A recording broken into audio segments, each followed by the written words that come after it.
제가 처음으로 복음에 관심을 갖게 된 원인이 있었는데 마틴 로이드 존스 목사님의 로마서 강의를 읽고서부터 복음에 대한 관심을 갖고 성경에서 말하는 복음이 무엇인지를 조금씩 깨달아 알아가게 되게 된 계기가 되었습니다. 이미 마틴 로이드 존스 목사님은 영원한 하나님 나라에 들어가 안식을 취하고 계시는 분이신데, 이분이 1940년에서 50년대 그 사이에 런던의 웨스트민스터 채플에서 설교한 내용을 묶어서 책으로 냈는데요. 이 책 제목이 성경적 찬양이라는 책입니다. 이 마틴 루터 존스 목사님은 워낙 의사였거든요. 근데 의사였다가 회심하여서 목회자가 되어서 복음을 증거하는 일에 평생을 헌신했던 분이십니다. 그 마틴 루터 목사님이 이 성경적 찬양이라고 하는 그 책, 잘기의 설교에서 이런 이야기를 했습니다. 제가 읽어드릴게요. 만일 우리가 그리스도인이라는 사실로 인하여 날마다 감격하고 감사하고 놀라지 않는다면 우리는 영적으로 형편없는 그리스도인입니다. 또 만일 우리가 저 영원하고도 영광스러운 기업을 그리스도와 함께 물려받을 것이라는 사실 때문에 날마다 감격하지 않는다면, 만일 이것 때문에 우리가 뼛속 깊이 감격하지 않는다면 분명 우리는 뭔가 잘못된 것입니다. 사실 우리는 온갖 것들 때문에 하루에도 수없이 흥분합니다. 그렇지 않습니까? 작은 일의 성공에도 기뻐서 어쩔 줄 모릅니다. 우리에게 일어난 좋은 일들 때문에, 또는 좋은 일들이 일어날 것이라는 기대나 좋은 일이 일어날 수도 있다는 가능성 때문에 기뻐서 어쩔 줄 모릅니다. 이것이 우리의 자연스러운 모습입니다. 그런데 여러분, 그리스도인들에게 마땅히 있어야 할 흥분과 전율은 어디에 있습니까? 그리스도인들에게 마땅히 있어야 할 감사와 찬양은 어디에 있습니까? 라고 이렇게 설교했어요. 여러분, 저 여러분에게 똑같은 그런 물음이라고 봅니다. 여러분 예수 믿는 사람이라면 성경에서 말씀하고 있는 것처럼 사도 바울이 에베소서 1장에서 감옥에서도 찬송이 나왔지 않습니까? 그리고 빌립보서 4장에서는 빌립보서, 에베소가 다 감옥에서 서신을 보낸 옥중 서신이라고 알려진 서신인데요. 그 감옥의 어두운 상황에서 모든 복을 다 빼앗긴 상태에서 사도 바울은 에베소 1장에서도 찬송하리로다 라고 이야기했고요. 빌립보서 4장에서는 빌립보 교회 성도들에게 이렇게 얘기했습니다. 주 안에서 항상 기뻐하십시오. 내가 다시 말하노니 기뻐하십시오 라고 이렇게 얘기하기를 했습니다. 여러분, 정말 오늘 마틴 로이드 존스 목사님이 이렇게 호소한 것처럼 우리에게 마땅히 있어야 될 이런 흥분과 전율, 그리고 감사와 찬양이 있기는 한 겁니까? 왜 요즘에 교회 다니는 많은 사람들에게 이런 것들이 나오지 않는 것일까요? 제가 전에 읽었었던 팀 켈러 목사님이 쓴 당신을 위한 로마서라고 하는 책에서 이렇게 이야기를 했습니다. 그 원인에 대해서 하나님의 진노를 이해하거나 믿지 않고서는 복음이 가져다주는 전율과 능력, 감동을 삶에서 경험하기 어렵다라고 이렇게 됐습니다. 하나님의 진노가 무엇이고 그 진노를 받아 마땅한 자신을 알지 못하면 복음이 주는 그런 감동과 전율과 감격을 경험할 수 없다는 얘기입니다. 그러니까 복음이 항상 뭐부터 시작한다고 해야 되냐면 배드 뉴스, 나쁜 뉴스부터 시작해야 된다고 말씀을 드렸던 겁니다. 우리가 어떤 자이고 어떤 죄를 지은 자이며 그러므로 말미암아 우리가 어떤 하나님의 진노와 형벌을 받아야 될지를 되는 자인지를 여러분들이 뼛속 깊이 복음을 통해서 이해하거나 알지 못하면 복음이 복음으로 들릴 수가 없는 것이겠죠. 자, 그래서 히브리서 기자는 이제 환난 가운데 예수 믿는 것 때문에 고난당하는 히브리서 저자이자 히브리서라고 하는 서신을 받아보게 될 독자들인 초대교회 성도들에게 뭐부터 얘기하냐면 예수 그리스도가 누구인지에 대해서 이야기를 시작하죠. 예수 그리스도는 여러 차례 말씀드렸죠. 하나님의 거룩하신 사랑하시고 기뻐하시는 아들이실 뿐만 아니라 우리가 4절에서 살펴본 것처럼 천사와도 비교할 수 없는 훨씬 뛰어나신 분이고 3장에서는 모세보다, 그리고 히브리서 7장에서는 아브라함보다 훨씬 높으신 분이시다라고 이야기를 했단 말입니다. 자, 그러면서 오늘 말씀 보면 그 아들이신 예수 그리스도는 7절 말씀에 보면 천사들에 관하여는 그는 그의 천사들을 바람으로 그의 사역자들을 불꽃으로 삼으실 수 있는 분이시다라고 이렇게 이야기를 했죠. 그래서 여러분 지난주 수요일에 오신 분 알겠지만 폴 워셔 목사님이 예수 그리스도에서 뭐라고 표현했습니까?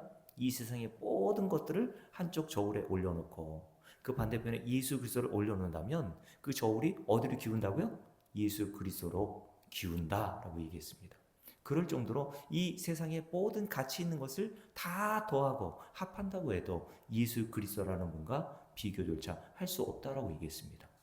여러분이 믿는 예수, 제가 믿는 예수가 바로 그런 분이 맞습니까? 그러면 그런 예수가 이 세상에 오셨다면 이 세상 모든 인간들은 그런 하나님의 아들이신 예수를 어떻게 대접해야 마땅하다고 이야기를 드렸나요? 천사도 그 아들을 경배한다고 얘기했습니다. 그러니 이 세상의 모든 인간들도 그런 예수가 세상에 오셨다면 마땅한 경배의 태도로 대접해야 마땅한 거죠. 그런데 이 세상이 예수 그리스도를 어떻게 대접했나요?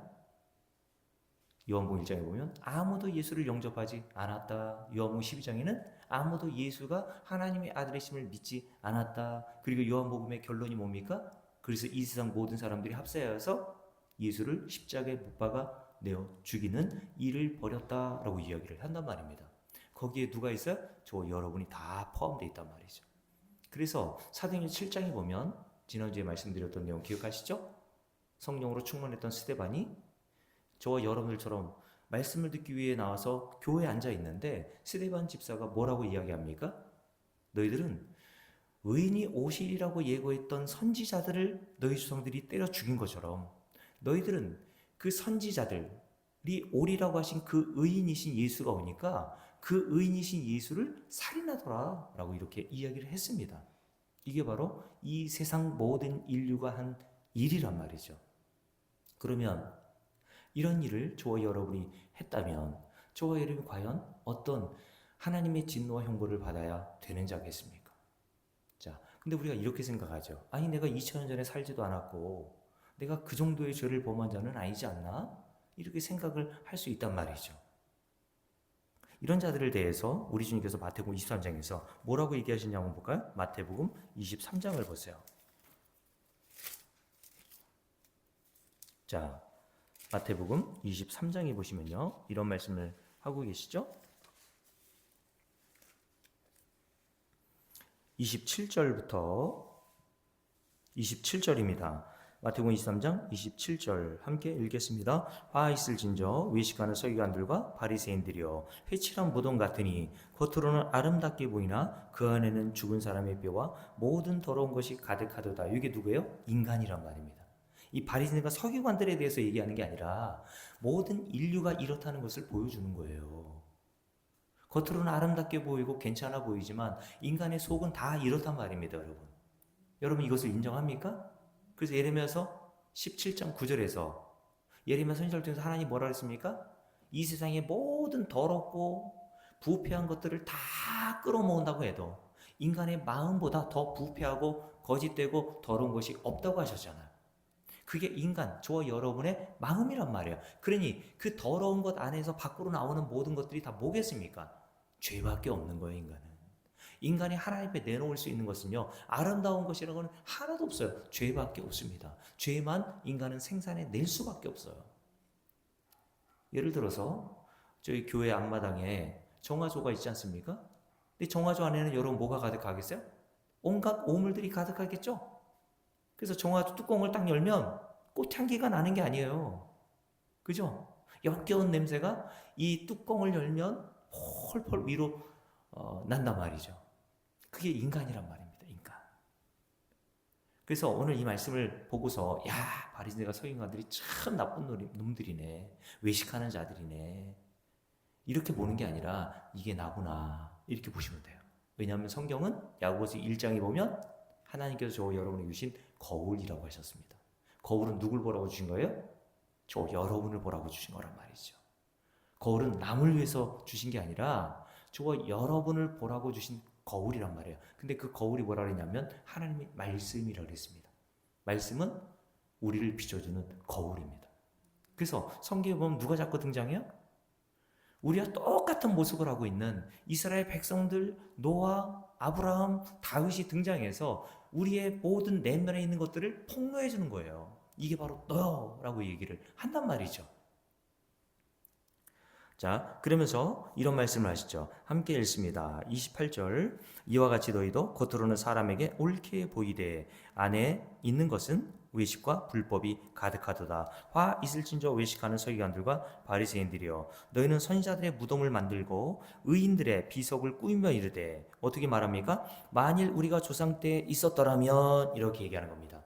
만일 우리가 조상 때에 있었더라면 우리가 어떻게 하지 않았을 거라고요? 우리는 그들이 선지자의 피를 흘리는데 참여하지 아니하였으리라 라고 이렇게 얘기했단 말이죠. 야, 내가 조상 때에 그 선지자들 예레미야 선지자나 이사야 선지자가 활동했을 때 내가 그 당시에 살았더라면 우리 조상들처럼 예레미야나 이사야 선지자를 박해하진 않았을 텐데 우리 조상들은 왜 그랬대? 이렇게 이야기를 하는 거죠.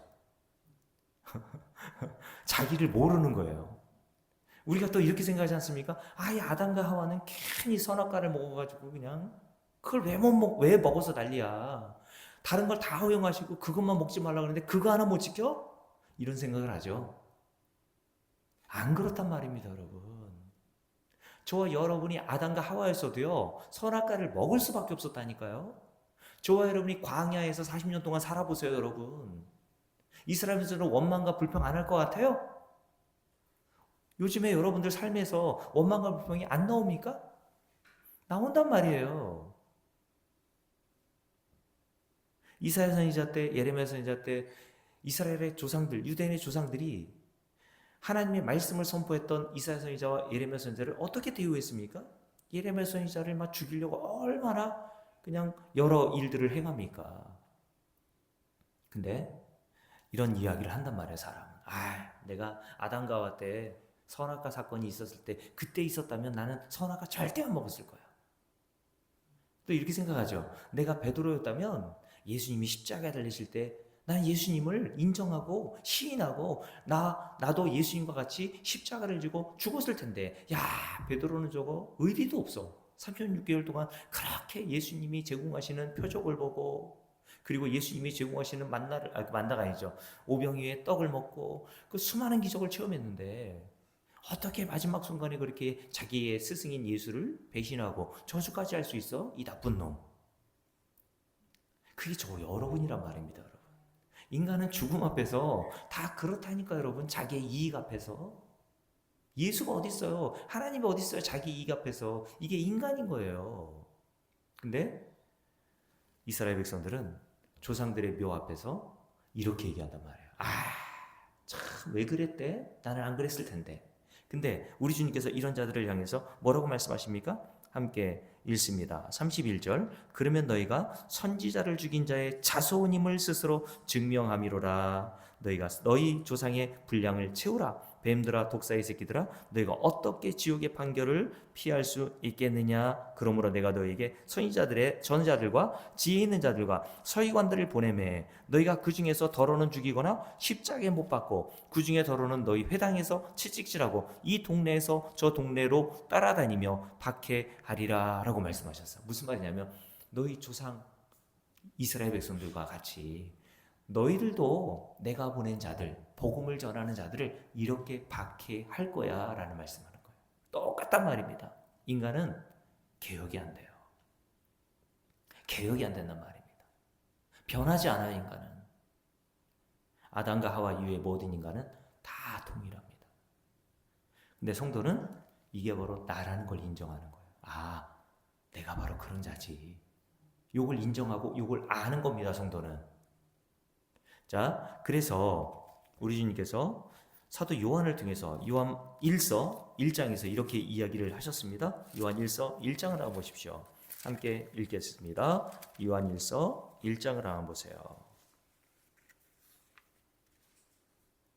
자, 요한 1서 1장입니다. 잡히셨죠? 자, 5절부터 쭉 한번 읽어볼게요. 함께 읽습니다. 우리가 그에게서 듣고 너에게 전하는 소식은 이것이니 곧 하나님은 빛이시라. 그에게는 어둠이 조금도 없으시다는 것이니라. 만일 우리가 하나님과 사귐이 있다 하고 어둠에 행하면 거짓말을 하고 진리를 행하지 아니함이거니와 그가 빛 가운데 계신 것 같이 우리도 빛 가운데 행하면 이라고 되어 있죠. 어떻게 됩니까? 우리가 서로 사귐이 있고 그 아들 예수의 피가 우리를 모든 죄에서 깨끗하게 하실 것이요. 만일 우리가 여기 줄을 그어놓으세요. 뭐가 없다고 한다면?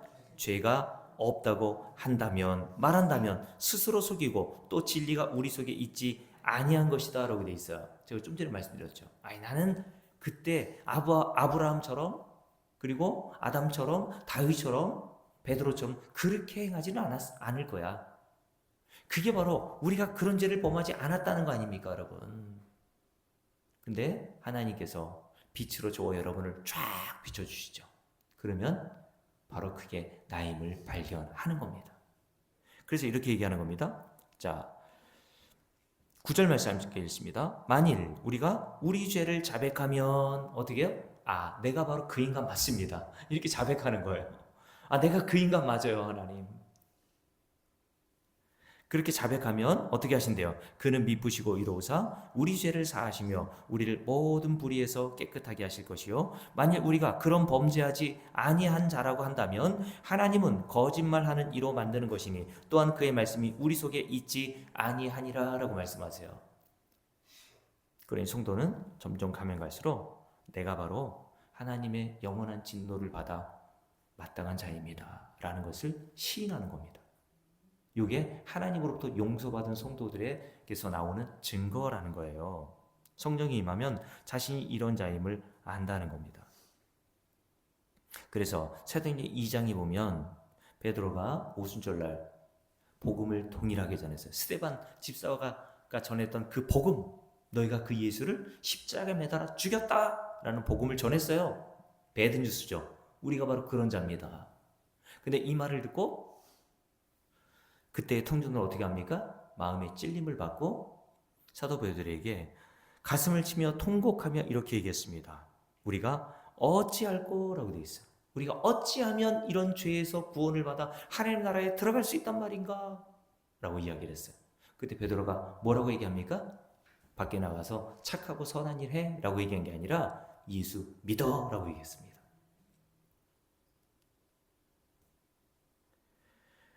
그러니 성경은 먼저 배드뉴스, 나쁜 소식, 우리가 천사보다 훨씬 뛰어나시고 하나님의 사랑하시고 기뻐하는 아들이시며 모세와 아브라함과는 비교도 할 수 없는 그분을 십자가에 매달아 죽인 살인자임을 인정하는 겁니다. 맞습니다, 주님. 이렇게 인정하는 것이 하나님께로부터 용서함을 받은 성도의 증거로 나오는 거예요. 그래서 지난주에 말씀을 드렸잖아요. 우리 주님께서 마태복음 21장에 보면 그래서 악한 포도원 농부의 비유를 하셨다고요. 그죠? 농부가 포도원의 주인이 농부들에게 자기가 가지고 있는 포도원을 맡기죠. 그리고 가을이 되어서 이제 세를 받아야 될 거 아닙니까? 그들에게 먹고 살게끔 그 농장에서 일하게 해줬으니까 당연히 주인에게 감사한 마음으로 세를 바쳐야죠. 근데 주인이 보낸 종들을 그 포도원 악한 농부들이 다 어떻게 하죠? 다 때려 죽여요. 그리고 나서 포도원 농부가 마지막으로 자기 하나밖에 없는 외아들을 보내죠. 그랬더니 농부들이 다 합세해서 포도원 주인의 마지막 하나 있는 아들을 때려 죽이고 포도원 밖으로 던져버렸습니다. 시체를 유기해버렸어요. 그리고 나서 우리 주님께서 그 청중들에게 묻잖아요. 그 비유를 하신 다음에 야, 만약에 너희들이 포도원 주인이라면 이 악한 포도원의 농부들을 어떻게 하겠니? 라고 했더니 다 이 비유를 듣고서 청중들이 한 목소리로 뭐라고 얘기합니까? 다 이 악한 농부들을 진멸해야 마땅합니다 라고 얘기했어요. 그리고 그 농부들이 아니라 또 다른 좋은 농부들에게 그 포도원을 맡기는 것이 옳은 일입니다 라고 이야기를 했단 말이죠. 자, 이 포도원 악한 농부가 바로 저와 여러분이라는 거예요. 진멸당해도 할 말이 없는 그래서 사도 바울이 에베소 2장에서 뭐라고 그랬다고요? 에베소 교회 성도들에게 우리가 다 본질상 하나님의 진노를 받아 마땅한 자였다라고 이야기를 했단 말입니다. 여기서부터 복음이 시작되는 거예요. 저도 교회를 오랫동안 어렸을 때 다녔지만 이 정도의 죄인이라고는 생각하지 못했거든요.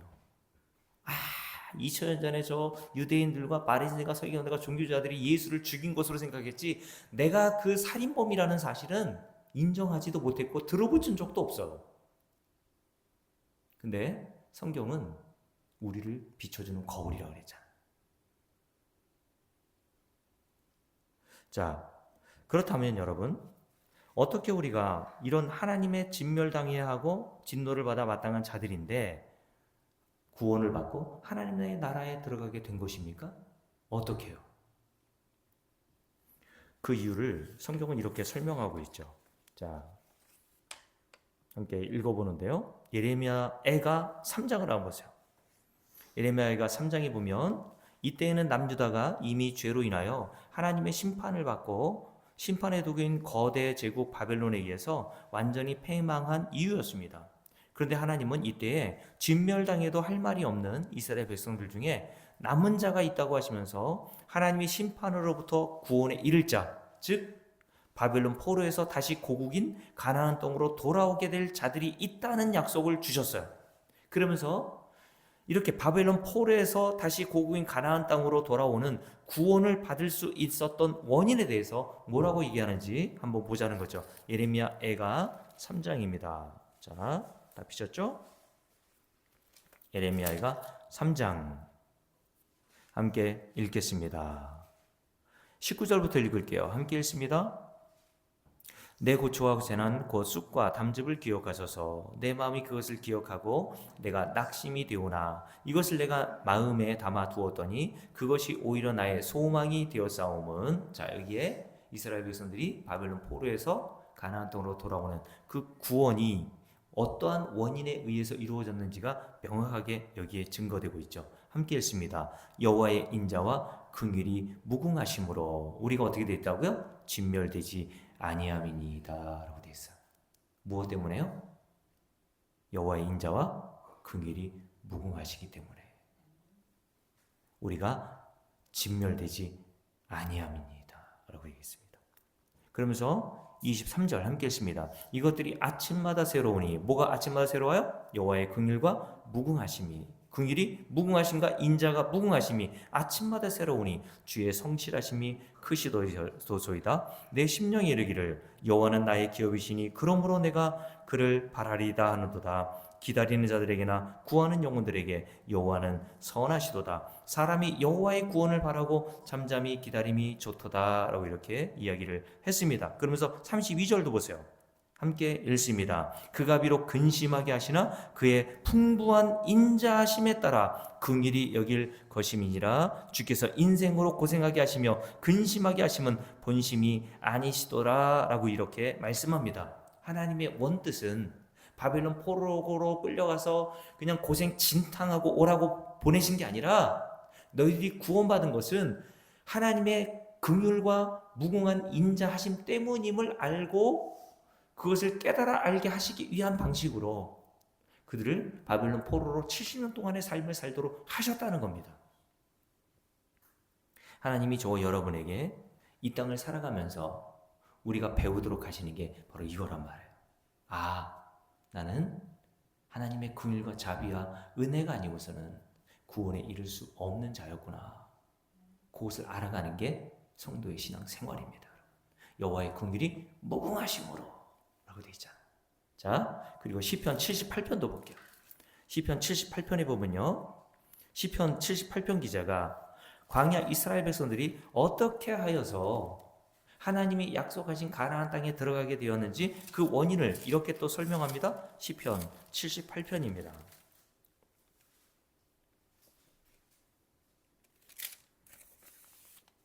자, 시편 78편 보셨죠? 먼저 40절 볼게요. 40절부터 뭐 다 읽기는 어려우니까요. 40절부터 함께 읽겠습니다. 그들이 광야에서 그에게 뭐 했습니까? 반항하며. 누구에게 반항했다는 거예요? 하나님께 대들고 따지고 반항했다는 겁니다. 여러분, 출애굽기만 봐도 이스라엘 백성들이 얼마나 하나님께 대들고 따지고 반항합니까? 그죠?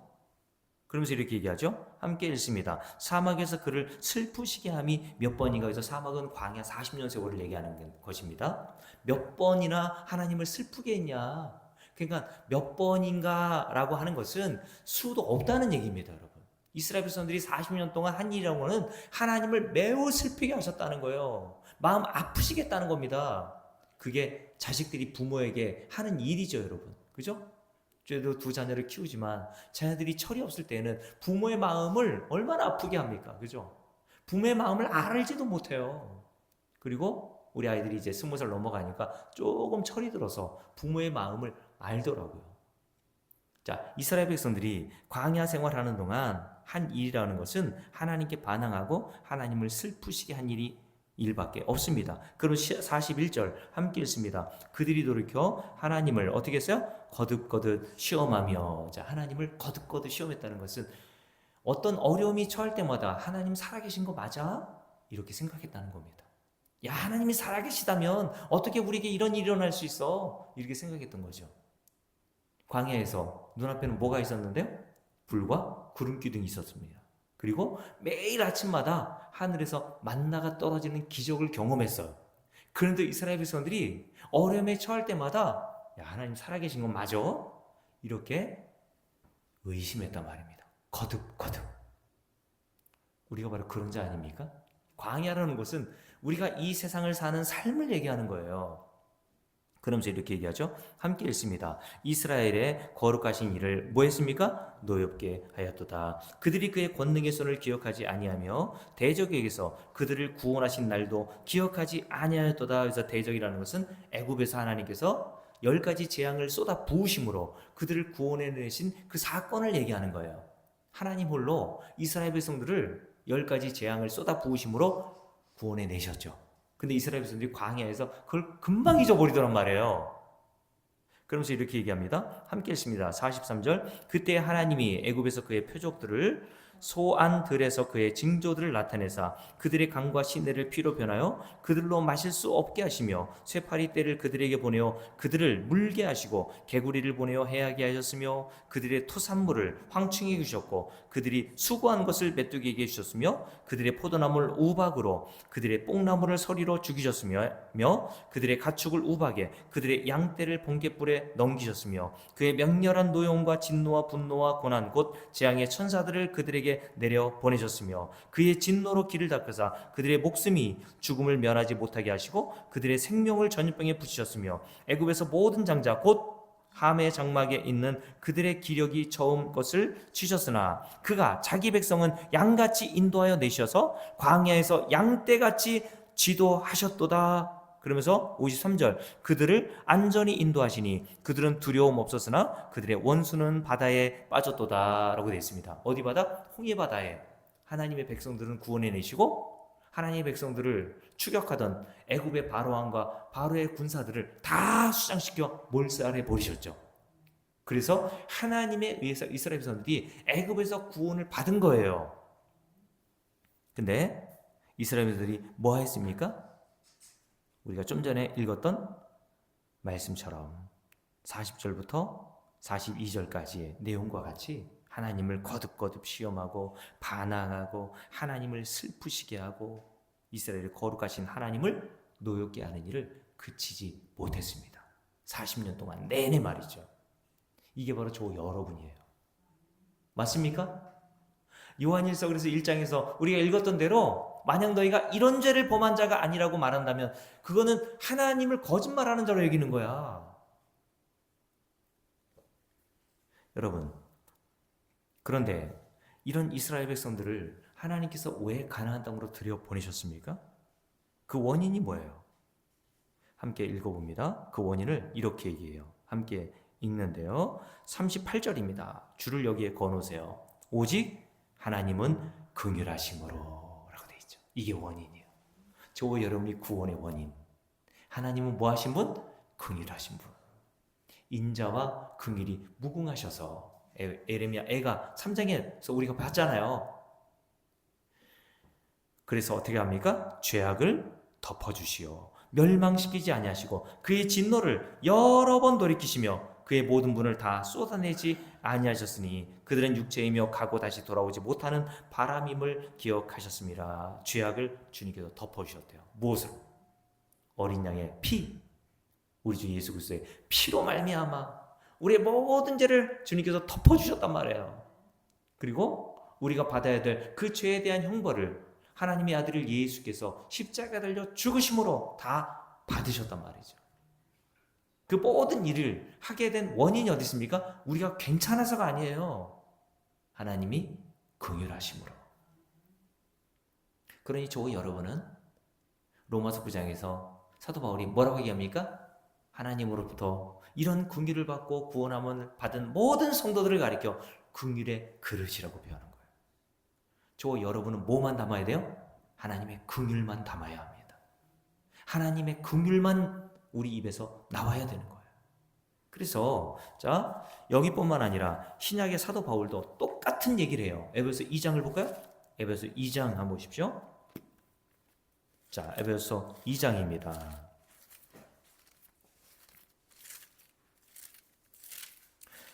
자, 에베소서 2장 먼저 3절부터 쭉 한번 읽어볼게요. 함께 읽겠습니다. 전에는 우리도 다 그 가운데서 우리 육체의 욕심을 따라 지내며 육체와 마음에 원하는 것을 하여 다른 이들과 같이 본질상 진노의 자녀이었더니 라고 되어 있죠.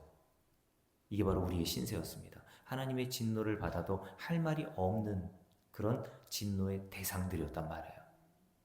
그런데 우리가 어떻게 무슨 원인으로 무슨 이유로 구원을 받아야 했습니까? 4절 말씀에 보면 그 원인이 등장하죠. 긍휼이 풍성하신 하나님 덕택에 이런 뜻입니다. 긍휼이 풍성하신 하나님 때문에 우리를 사랑하신 그 큰 사랑을 인하여 허물로 죽은 우리를 그리스도와 함께 살리셨고 너희는 은혜로 구원을 받은 것이다 라고 이렇게 이야기를 했단 말입니다. 자, 그래서 디도서 1장도 한번 볼까요? 계속 똑같은 얘기예요. 구약 에레미야 애가 3장, 시편 78편, 그리고 신약 에베소 3장, 2장이죠. 2장, 그리고 디도서 한번 보세요. 디도서 3장을 한번 볼게요. 자, 디도서 3장에 보면 사도 바울이 자신을 가리켜 이렇게 이야기를 합니다. 자, 3절 함께 읽습니다. 우리도 전에는, 여기서 우리는 누굴까요? 편지를 보낸 자기 자신 사도 바울과 이 편지를 받아보게 될 독자인 영적인 아들 디도, 우리는 저 여러분 다 포함되어 있는 거예요. 우리는 어떤 자요? 전에는 어리석은 자요, 순종하지 아니한 자요, 속은 자요, 여러 가지 정욕과 행락의 종로로 산 자요, 악독과 투기를 일삼은 자요, 가증스러운 자요, 피차 미워한 자였다. 인정합니까? 요한일서 1장 뭐라고 그러세요? 우리가 이런 죄를 범하지 않았다고 한다면 하나님이 성경을 통해서 네가 바로 이런 죄인이라고 하는 것을 하나님을 거짓말하는 자로 여기는 거야 라고 얘기했잖아요. 자, 이런 자였음을 우리가 인정합니다. 그런데 이런 자가 어떻게 하나님의 나라에 들어가고 구원에 이르게 되었습니까? 그 원인 여기 이렇게 되어 있죠. 함께 읽습니다. 4절 우리 구주 하나님의 자비와 사람 사랑하심이 나타났기 때문에 라고 되어 있어요. 우리 구주 하나님의 자비하심과 죄인인 인간을 사랑하심을 드러내시기 위한 목적으로 그게 원인이 되어서 누굴 보냈어요? 아들이신 예수를 십자가에 내어 주시기까지 하셨다는 겁니다. 그러면서 이렇게 얘기합니다. 함께 읽어볼게요. 5절 우리를 구원하시되 우리가 행한 바 의로운 행위로 말미암지 아니하고 줄을 보면서 여기도 오직 긍휼하심을 따라 라고 되어 있습니다.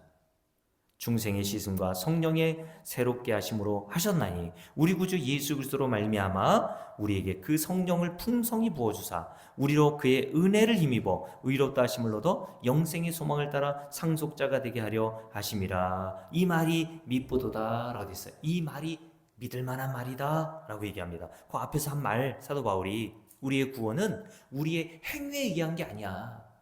만약 하나님께서 우리의 행위를 가지고 판단하셨다면 우리가 행한 일이라는 것은 다 죄밖에 없잖아.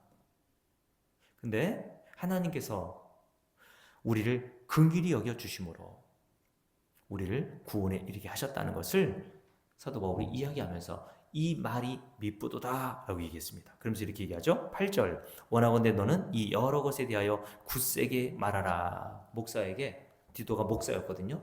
너는 교회에서 요거 얘기해라고 얘기한 겁니다. 이게 복음입니다.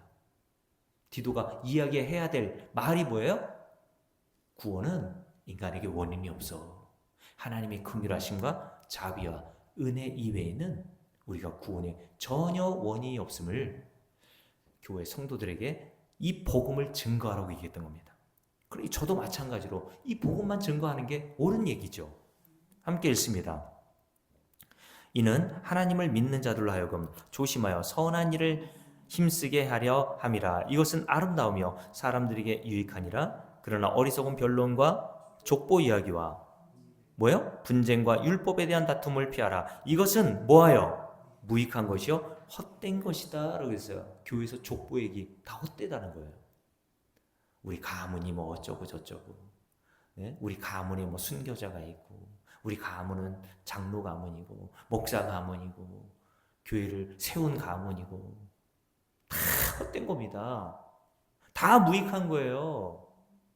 그게 우리 구원에 무슨 보탬이 됩니까, 여러분? 우리의 행위에 의해서 구원하신 게 아니래잖아요. 하나님의 오직 긍휼하심과 인자하심과 자비 때문에 저와 여러분이 구원을 받은 거란 말입니다. 그거 이외에는 원인이 없어요.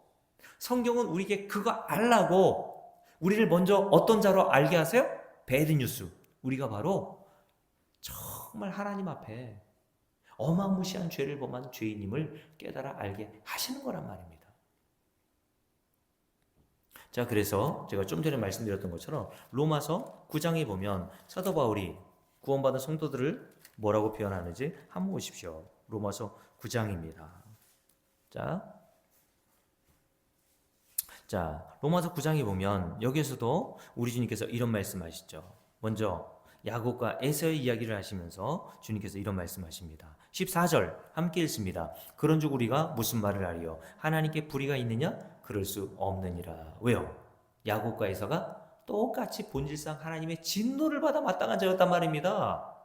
근데 이 세상 모든 사람들이 다 마땅히 진노를 받아 마땅한 자였는데 그 중에 한 사람이라도 하나님이 긍휼을 베풀어 주셔서 구원하신다면 하나님은 어떤 분이세요? 긍휼과 인자가 풍성하신 분이세요. 한 사람만 구원하셔도. 맞습니까? 왜 조용해요? 이 세상 전 인류를 다 통틀어서 하나님이 딱 한 사람만 구원하신다고 해도 하나님은 긍휼이 풍성하심이 드러나는 겁니다. 왜요? 이 세상 모든 인류가 다 뭐라 그랬습니까? 에베소 2장에서 본질상 하나님의 진노를 받아도 마땅한 자다라고 선언해 버리잖아요. 그래서 야곱과 에서 이야기하면서 우리가 이렇게 인간의 생각으로는, 인본주의 사상으로는 이런 생각이 들지 않아요? 아니, 야곱과 에서 중에 왜 하나님께서는 굳이 야곱을 선택하시고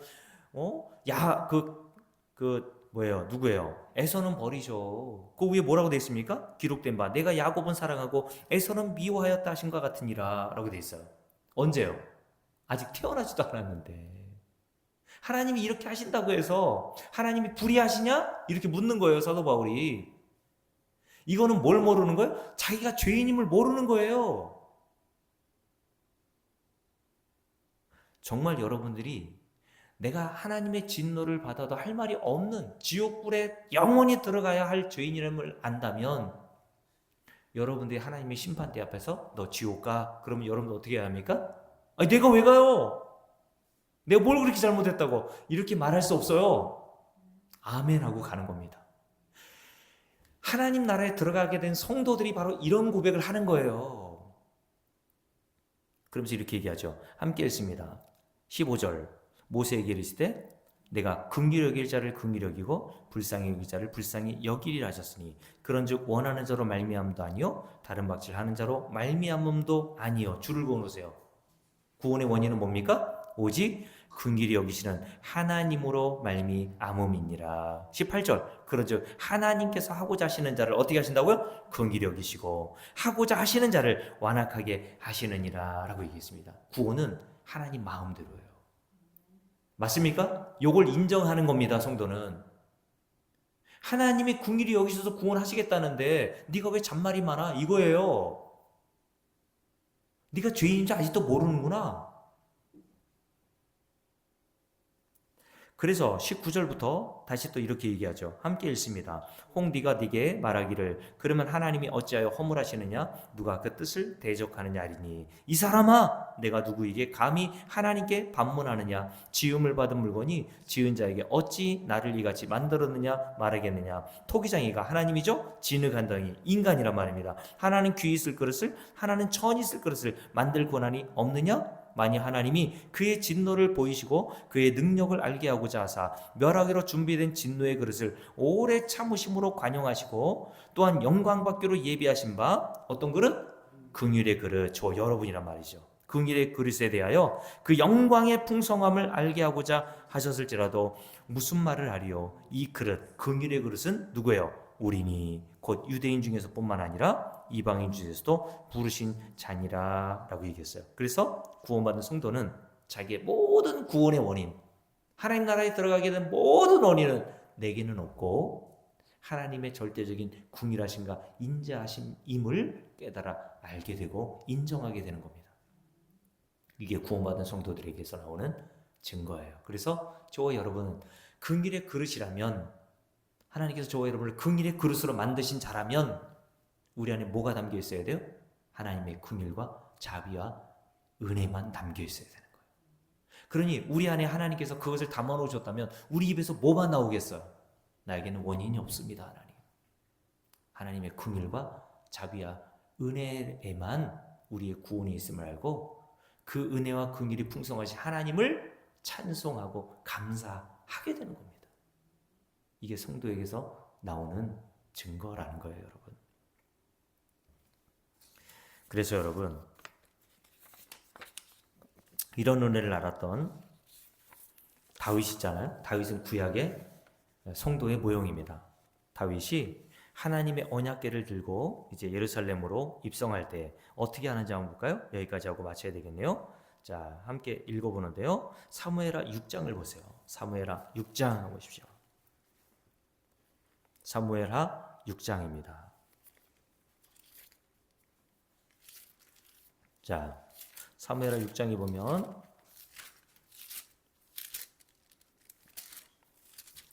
다윗과 그리고 이스라엘 백성들이 하나님의 궤, 언약궤, 하나님의 임재의 상징, 그냥 하나님으로 보시면 돼요. 그 하나님의 언약궤를 메고 다윗성 예루살렘으로 이제 옮기는 장면이 기록되어 있어요.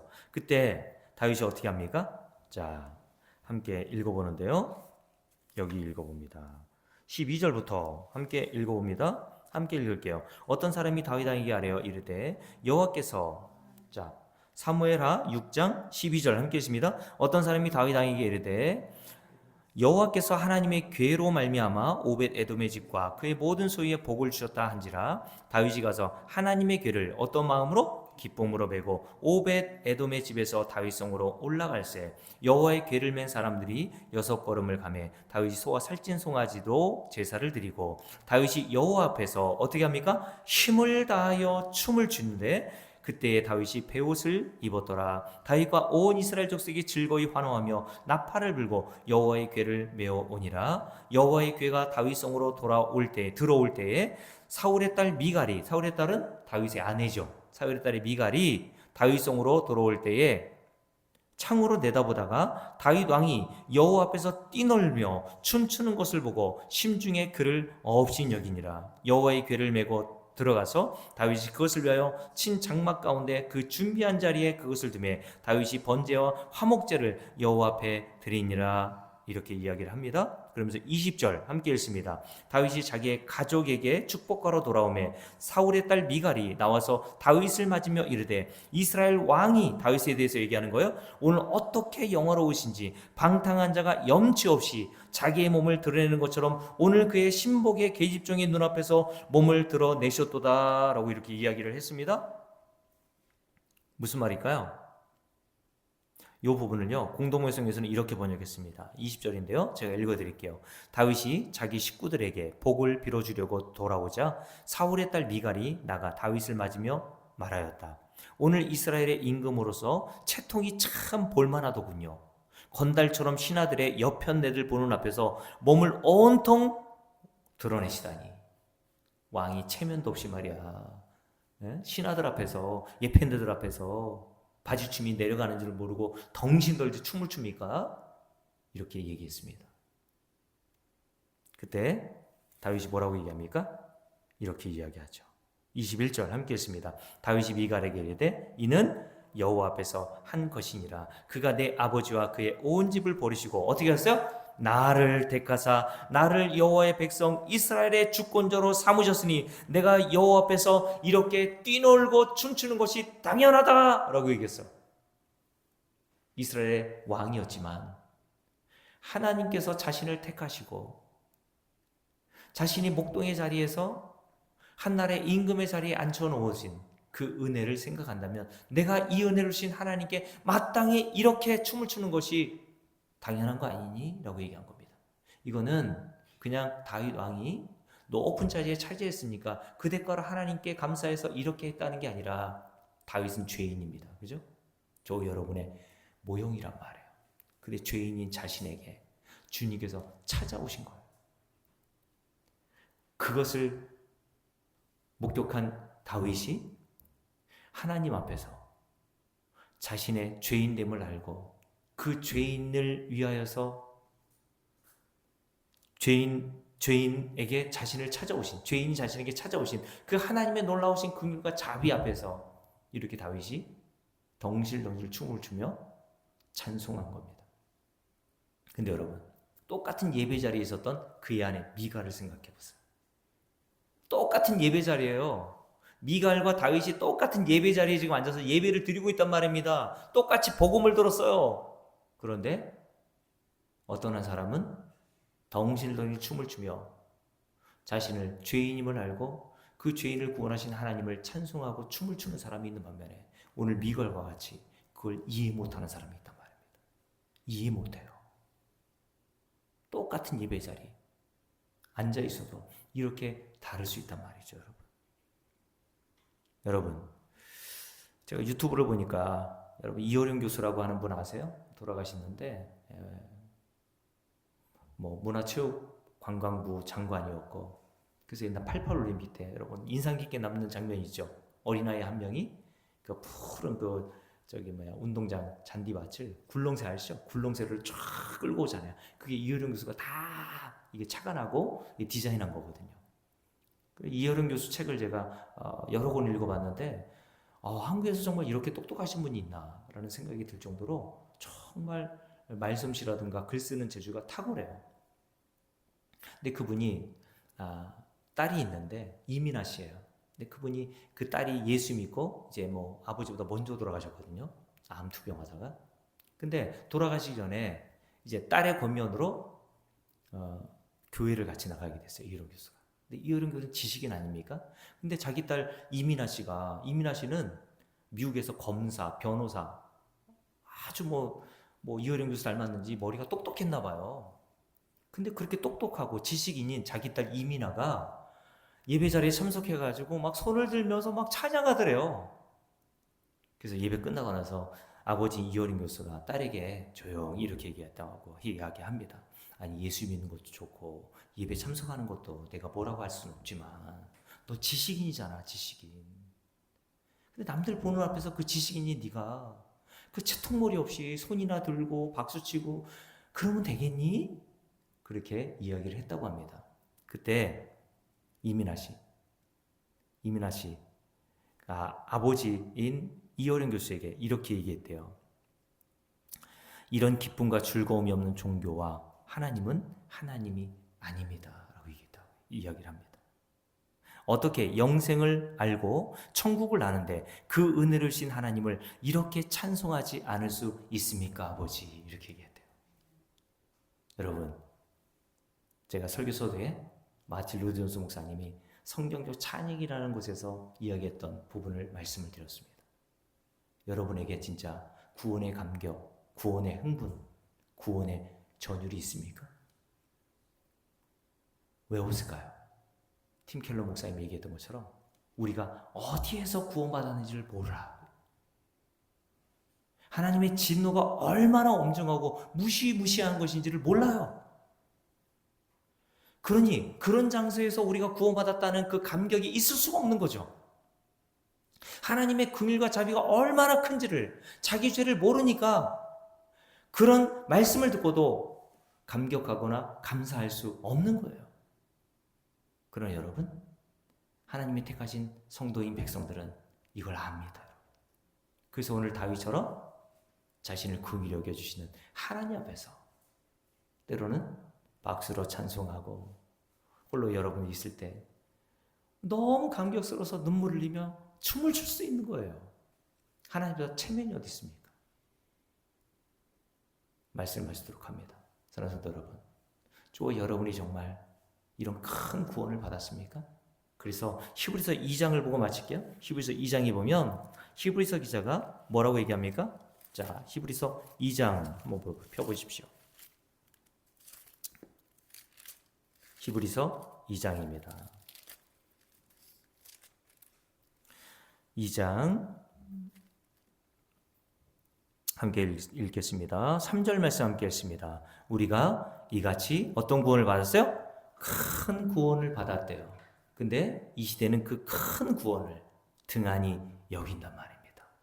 우리가 받은 구원은 다른 어떤 것과도 비교할 수 없는 엄청나고 놀라운 일이었단 말이에요. 왜요? 천사보다 탁월하시고 뛰어나시고 모세와 아브라함과도 비교할 수 없는 그 하나님의 아들이신 예수께서 십자가에서 자기의 생명을 내어주시기까지 그 덕택으로 저와 여러분이 구원에 이른 거 아닙니까, 여러분? 이런 엄청난 구원을 저와 여러분이 어떻게 등한히 여길 수가 있습니까? 그 엄청난 구원을 받은 그 감격과 전율로 여러분의 신앙생활을 하나님이 주시는 기쁨과 즐거움 가운데 영위해 나갈 수 있는 은혜 주시기를 주의 이름으로 축복합니다. 기도합시다.